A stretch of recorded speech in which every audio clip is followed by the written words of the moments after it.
Sahabat setia Gowori yang dikasihi Tuhan, Shalom. Hari ini adalah Jumat 3 Januari 2025, Jumat pertama di awal tahun. Kita berdevosi kepada hati Yesus yang Maha Kudus. Hari ini kita mau bersama-sama merenungkan firman Tuhan yang diambil dari Injil Yohanes 1 ayat 29 sampai dengan 34. Mari kita siapkan hati kita. Haleluya, haleluya, haleluya. Firman telah menjadi manusia dan diam di antara kita. Semua orang yang menerima Dia diberinya kuasa menjadi anak-anak Allah. Haleluya, haleluya, haleluya. Tuhan bersamamu dan bersama rohmu. Inilah Injil suci menurut Yohanes. Dimuliakanlah Tuhan. Pada keesokan harinya, Yohanes melihat Yesus datang kepadanya dan ia berkata, "Lihatlah anak domba Allah yang menghapus dosa dunia. Dialah yang kumaksud ketika kukatakan, kemudian daripada aku akan datang seorang yang telah mendahului aku. Sebab dia telah ada sebelum aku. Dan aku sendiri pun mula-mula tidak mengenal dia.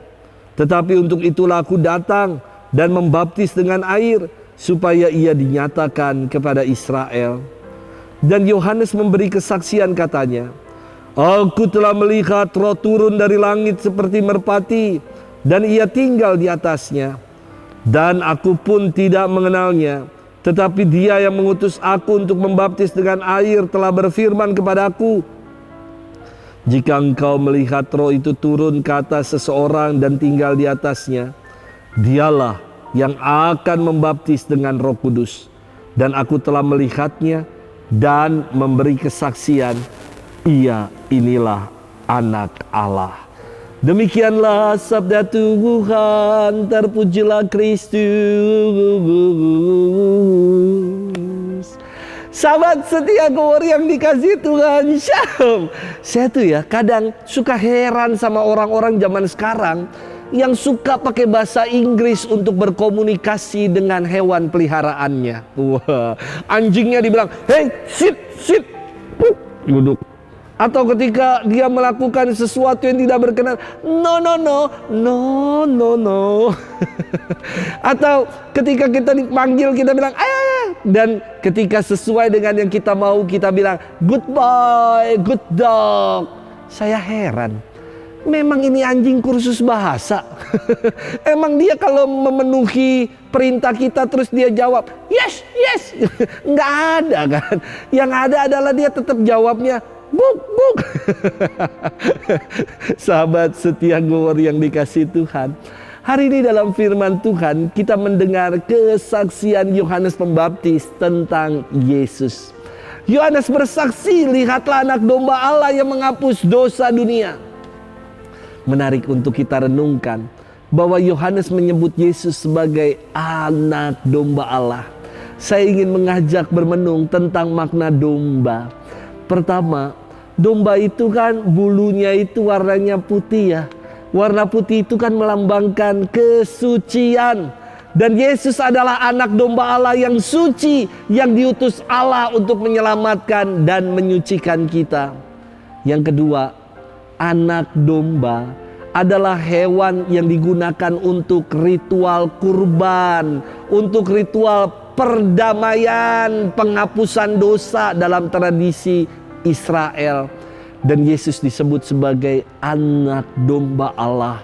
Dia yang dikurbankan untuk mendamaikan kita dengan Allah, untuk menembus segala dosa-dosa kita. Dan ketiga, domba itu kan binatang yang selalu berkoloni, yang selalu berkawanan, hidup dalam kebersamaan. Dan inilah Yesus yang disebut sebagai anak domba Allah, yang mau berkawan dengan kita manusia yang berdosa. Dialah Allah Immanuel, Allah yang beserta kita, Allah yang selalu hadir dan menyertai setiap perjalanan peziarahan hidup kita. Sahabat setia Gowori yang dikasihi Tuhan, kesaksian Yohanes ditutup dengan sebuah pernyataan iman. Dia inilah anak Allah. Untuk kita renungkan, apakah kita sungguh mengamini kesaksian Yohanes ini, bahwa Yesuslah yang sungguh menyucikan kita, Dialah yang menebus kita, dan Dialah yang selalu beserta kita. Dialah sungguh anak Allah. Kalau kita mengamini itu, maka kita nggak lagi menjadi pribadi-pribadi yang mudah bersungut-sungut, yang tidak bersyukur atas pengalaman hidup, perjalanan hidup yang kita alami dan jalani. Justru kalau kita mengimani akan Tuhan yang sungguh hadir di tengah kita, seharusnya kita selalu bersyukur. Karena apapun rupa-rupa pengalaman hidup yang kita alami dan jalani, Dia selalu bersama dengan kita. Dan kalau Tuhan bersama kita, pasti segala rancangannya akan indah pada waktunya. Selamat bermenung. Tuhan memberkati kita selalu, Bapa dan Putra dan Roh Kudus. Amin.